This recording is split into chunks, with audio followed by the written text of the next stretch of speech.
Baik, assalamualaikum warahmatullahi wabarakatuh. Perkenalkan, nama saya Muhammad Ahdi Apanataga Mateo. Saya mahasiswa Teknik Informatika Universitas Islam Negeri Sunan Kalijaga, NIM 55. Kali ini saya akan membuat video mengenai memberi penjelasan mengenai algoritma K-means. Sebelumnya saya mau minta maaf untuk Ibu Yun karena mungkin saat saya mengumpulkan tugas ini saya akan mengumpulkan secara terlambat karena saat ini saya mengerjakan pukul 2 pagi.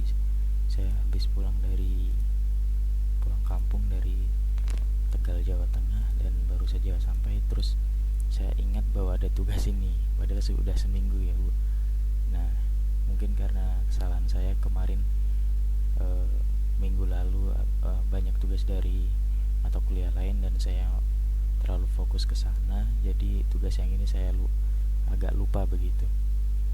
Dan ini tadi pagi saya habis pulang terus di chat teman, loh ternyata ada tugas gitu, dan ini saya langsung kerjain buru-buru.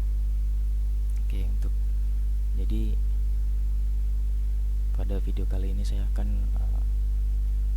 menjelaskan apa itu algoritma K-means secara sederhana. Jadi algoritma K-means itu kira-kira menurut saya seperti ini. Jadi dari algoritma K-means itu contohnya kita mempunyai suatu objek begitu. Nah, dalam objek itu kita bisa kelompokkan dalam variabel K itu K cluster, dan pada K-means itu dalam clusternya itu mempunyai pusat dan kita biasa sebut dengan centroid atau biasa disimbolkan dengan C begitu. Lalu untuk algoritma K-means sendiri itu kira-kira,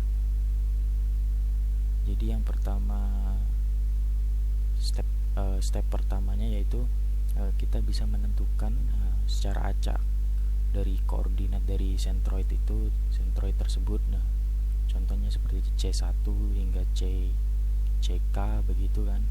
Lalu step selanjutnya kemudian kita hitung jarak dari setiap objek I ke cluster J begitu ya, atau jarak setiap objek ke centroid. Lalu step selanjutnya yaitu kemudian objek yang ke I itu kita akan masukkan ke cluster yang memiliki jarak paling dekat atau paling kecil dari objek tersebut. Nah, setelah semua dimasukkan, lalu kita memperbarui koordinat dari centroid tersebut yang tidak lain adalah rata-rata dari nilai semua objek yang ada pada cluster tersebut. Lalu step selanjutnya yaitu dari proses sebelumnya tadi yang telah saya sebutkan itu akan diulang berkali-kali sampai tidak adanya perubahan seperti yang telah ada pada PDF Ibu ini, iteration step. Dia akan iterasi sampai clusternya stop changing gitu. Lalu untuk demonya saya menggunakan algoritma K-means ini untuk mengubah suatu image, dan ini saya menggunakan library OpenCV dan juga NumPy sama Matplotlib. Sebenarnya ini juga saya sambil lihat di internet kodenya Bu, karena saya sudah mungkin nggak ada waktu. Kesalahan saya sih emang. Nah, jadi di sini untuk demo programnya di sini seperti biasa kita akan import dari image yang akan kita proses, lalu kita convert pada jenis RGB color channelnya. Lalu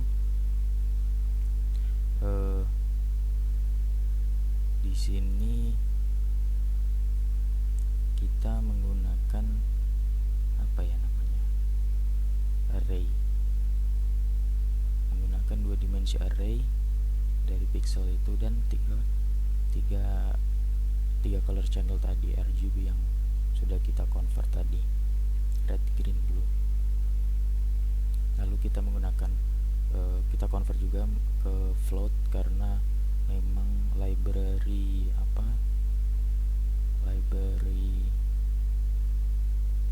cv2.kmins ini meminta kalau menggunakan data float, begitu yang saya tahu. Lalu di sini kode yang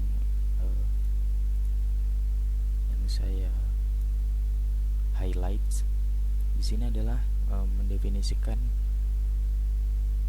kriteria untuk melakukan pemberhentian. Jadi seperti yang telah dijelaskan tadi, bahwa ini akan melakukan iterasi terus-menerus sampai tidak adanya perubahan. Nah, ini jika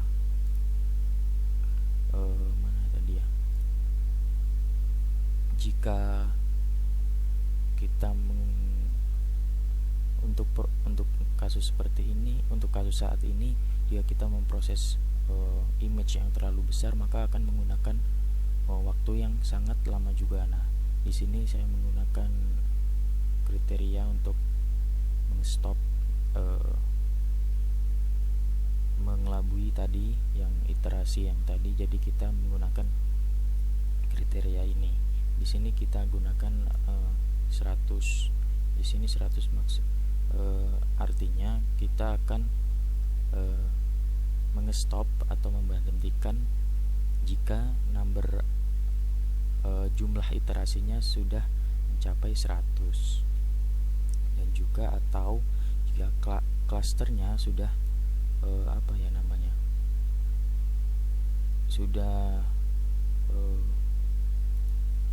sudah bergerak kurang dari 0,2 begitu epsilon value-nya. Lalu selanjutnya pada number of cluster, di sini kita menggunakan, untuk kasus ini saya menggunakan 3 cluster. Karena apa? Karena pada gambar ini, nah ini gambar yang akan saya gunakan. Di sini ada 3 warna utama, yaitu hijau untuk tumbuhan, lalu biru untuk airnya ini, lalu putih hingga oranye dan abu-abu ini untuk langitnya. Lalu kenapa pada kasus ini menggunakan 3 cluster. Lalu selanjutnya di sini kita seperti biasa kita convert lagi ke 8-bit value seperti normalnya. Lalu di sini kita menggunakan flatten the labels array ke float. Lalu pada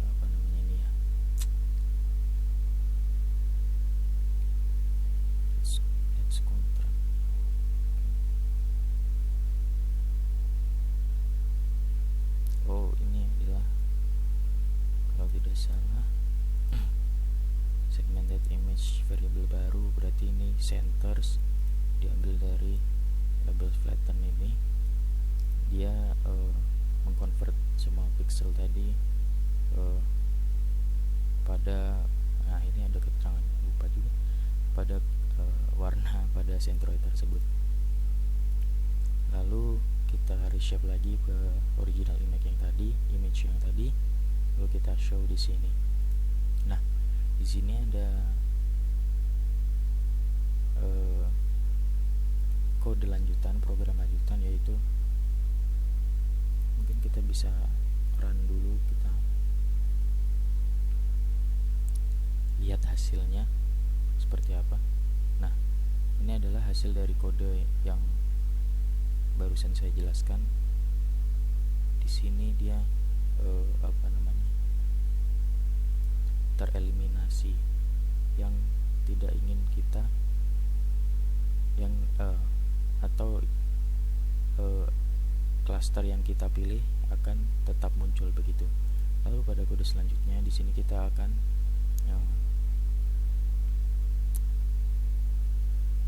mendisable cluster nomor 2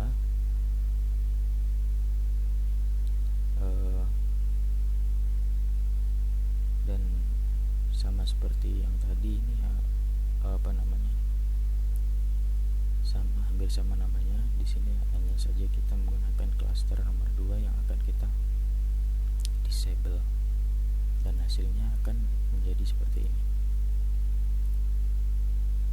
Nah, begini.